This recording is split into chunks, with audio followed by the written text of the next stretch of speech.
Hey, my name is Danielle Deavens, and I am co-CEO of Bold Exchange, the most convenient way to buy Black online.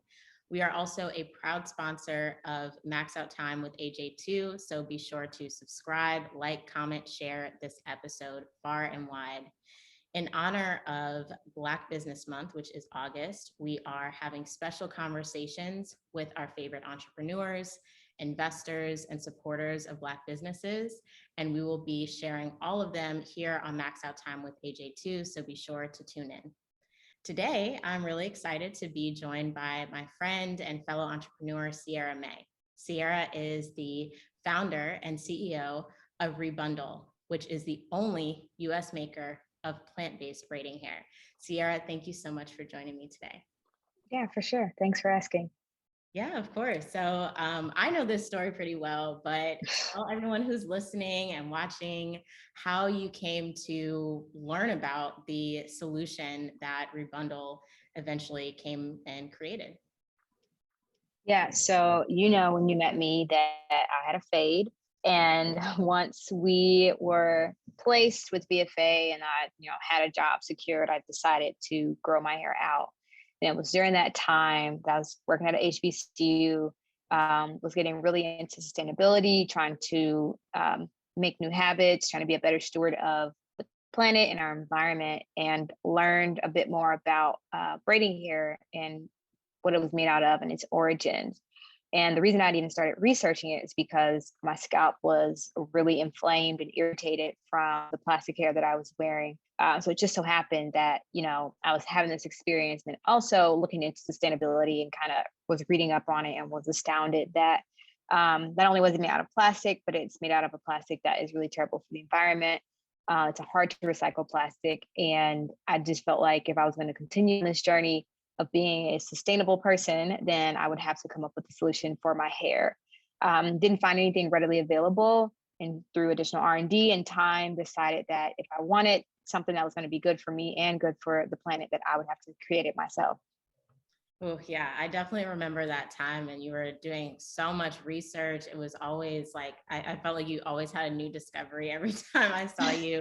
But, what were once you decided, okay, this is an actual opportunity for a business, like, what were some of the things that you went through and, research you did and kind of milestones you hit before you even landed on your current product?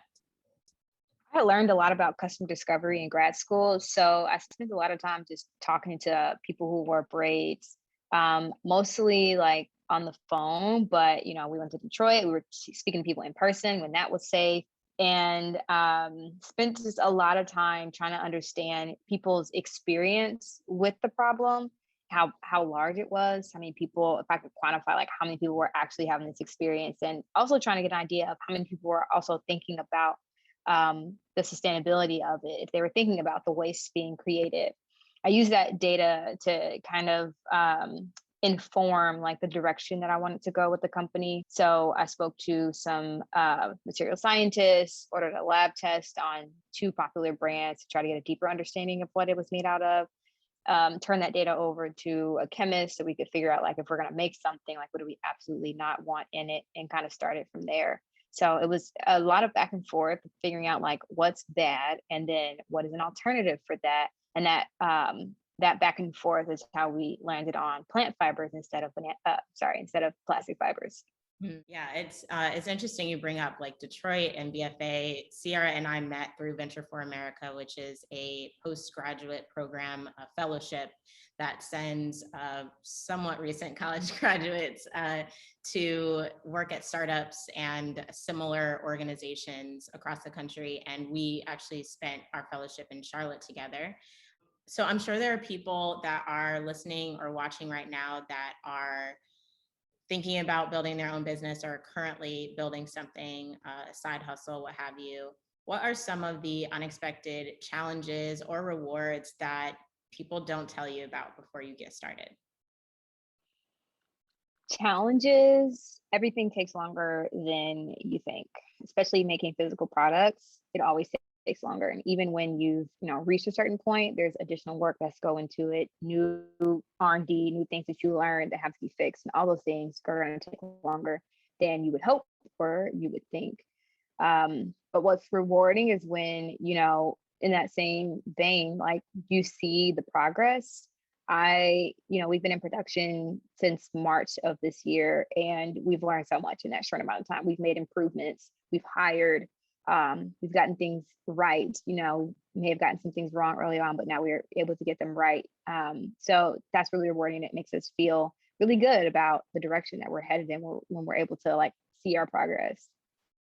Well, I'm so excited for what's next. I can't even imagine what you will have conquered and created and just iterated on by this time next year. A lot of people say that Black women entrepreneurs are over mentored and underfunded. You've done a bunch of programs. We're in Arch Grants together here in St. Louis now. You did Venture for America. You were in Google for Startups. And we did another accelerator together last summer. Tell me more about, that program versus like funding, the mentorship versus, the hard cash resources, and how you've balanced all of that being bootstrapped mostly so far. Yeah, I think it really depends on whether or not the mentorship is useful. It depends on the community that's cultivated, the program, the structure. But obviously, cash is always going to be helpful. Not everything I participated in comes with money, but I also don't apply to a lot of stuff that does not come with money because I needed money. So I think that it's probably a 60-40 split between things I participated in that have some sort of funding attached to it versus the other 40 did not. And usually that 40 is like that 40% of programs or activities involve things that resources that I was actually looking for. So whether that be help with figuring out whether or not I was going to fundraise, whether that was helping me build my team, no matter what it was, there was always some value to it. But I understand what people mean when they say they're over mentored, because that's usually a component of any program is some form of mentorship, whether you need it or not. Yeah. Another thing, of course, that's important in business is marketing, and a piece of that is publicity.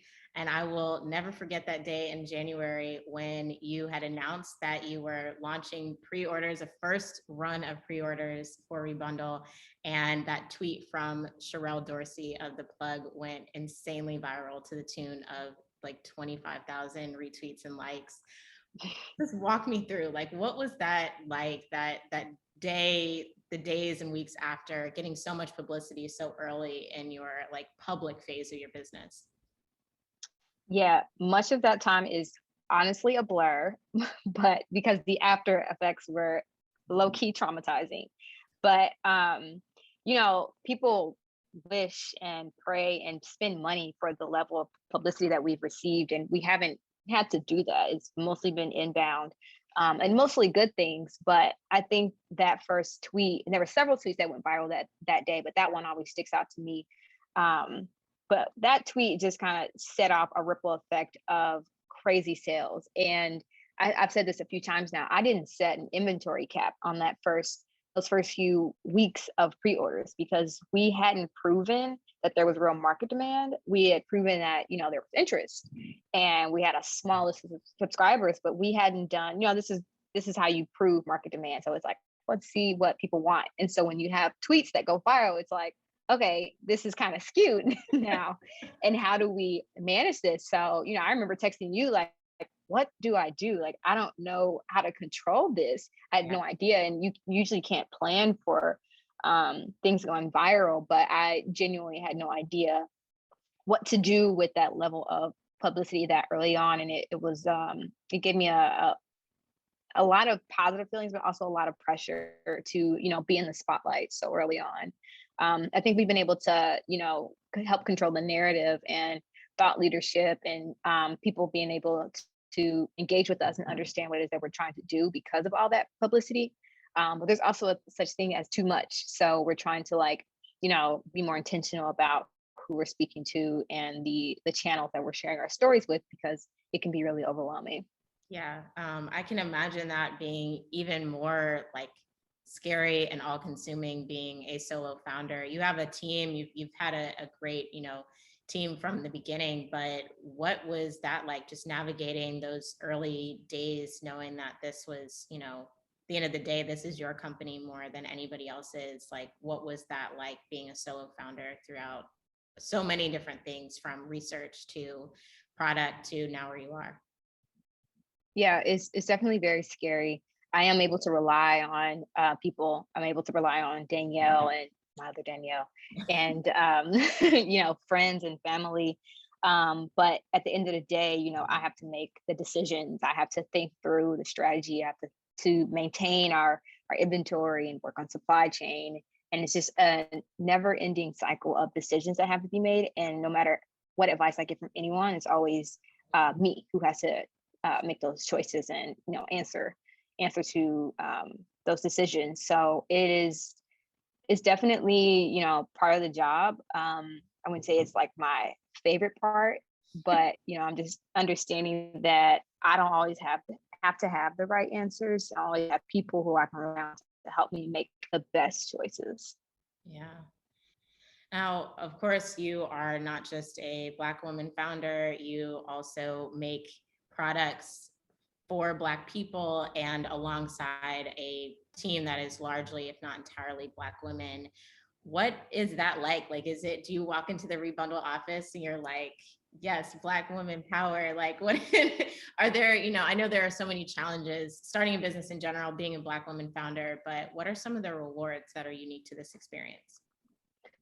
The most rewarding thing of all of this is seeing people with their braids. So when they send us pictures, when they send us videos, when they write a review, that's honestly the most rewarding thing. It's not that I forget what it is I'm, working towards during the day, but when I see people like in their braids and happy, it's refreshing, and it reminds me like, all right, let me just, reply to this email, take this paperwork downtown, like whatever it is. It just reminds me like all these little things matter so that I can keep getting more people, more women in our plant-based braiding here. Yeah. What's the feedback? What do you hear? What are the emails that you get, comments? Like, what has that been like so far? No one is prepared for the texture difference. They're like, I was not expecting that. But after they interact with it and they wear it, they're like, honestly, it doesn't bother me. Or if they don't prefer that texture, they're still very happy and celebrating that we're heading in this direction. So I love seeing like all the different styles. People are getting box braids, they're getting feed-ins, which I always get feed-ins because they're fast and easy. And they're not experiencing any irritation, which was the point. I needed something that was not going to bother me, and I could like wake up in the morning, go to work, and not be scratching my head all day in a work environment. Right. And that was the point of it all. Yeah. So you said that there's kind of a texture difference. I kind of know what it's like, both like having in and working with doing the braids for like the plastic stuff. I haven't gotten my Rebundle hair installed yet, but soon come. What is the texture difference? Is it softer? Is it kind of, tell me more? It's banana fiber, so I'm sure it's a bit different. Yeah. So in short, it's coarser. It would match like coarser textured hair a little bit better. But we've seen it with mixed in with a bunch of different textures, so it works, and that's like the point. It works. And the reason for that is because banana fibers are they're thicker than a plastic. There's a such thing as like a denier of a fiber, and synthetic hair is much smaller versus banana fiber that's naturally extracted. We're not doing any chemical manipulation to it. It's thicker. So you'll notice some of those differences in the way that it moves because it's not flimsy. It's not a flimsy plastic. So we're still learning and figuring out like how to continue to meet people's needs, but it works. It looks good and it doesn't itch.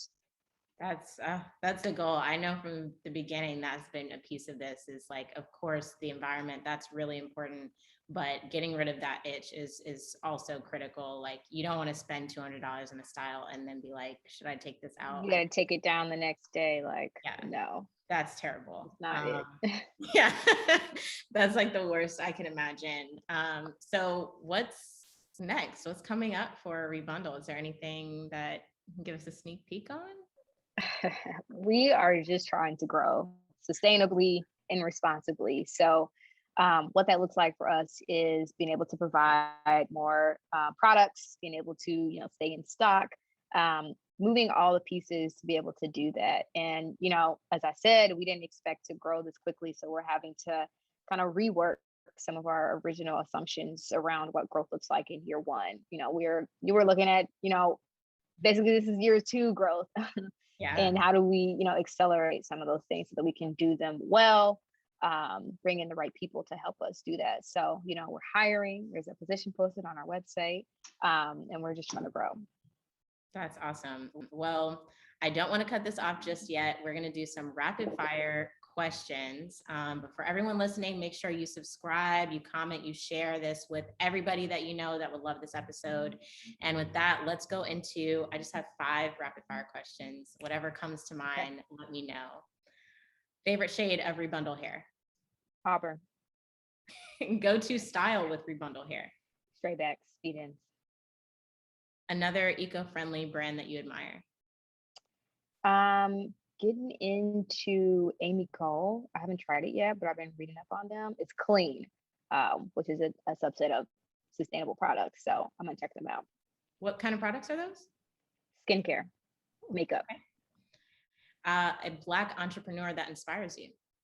Issa Rae, every time. Love that. And your favorite moment of your entrepreneurship journey so far? Talking to customers. I just love hearing what they have to say, good and bad. It just reminds me, like, keep doing what we're doing, and there's always room for improvement. So love that. Love them. Awesome. Okay, so how can people support Rebundle right now, and where can they find you? You can follow us on Instagram at rebundle.co. We tweet as well. And subscribe to our newsletter. It's the best way to stay up to date on restocks, and just, reach out. I mean, it was only a couple of years ago that you were still doing customer research. So congratulations on all your success. And I'm happy to be here for the rest. Thank you. You're very welcome. Everyone listening, subscribe to Max Out Time with AJ2 below, like on Facebook, follow on Instagram, Twitter, and rate and review this show on all podcast streaming platforms today. Let us know your thoughts on the series. And you can also subscribe to our email list and follow Bold Exchange at bold_exchange on Instagram, Twitter, and Facebook. And you can check us out at bold_exchange.com. Thanks so much for tuning in, and we'll talk to you soon.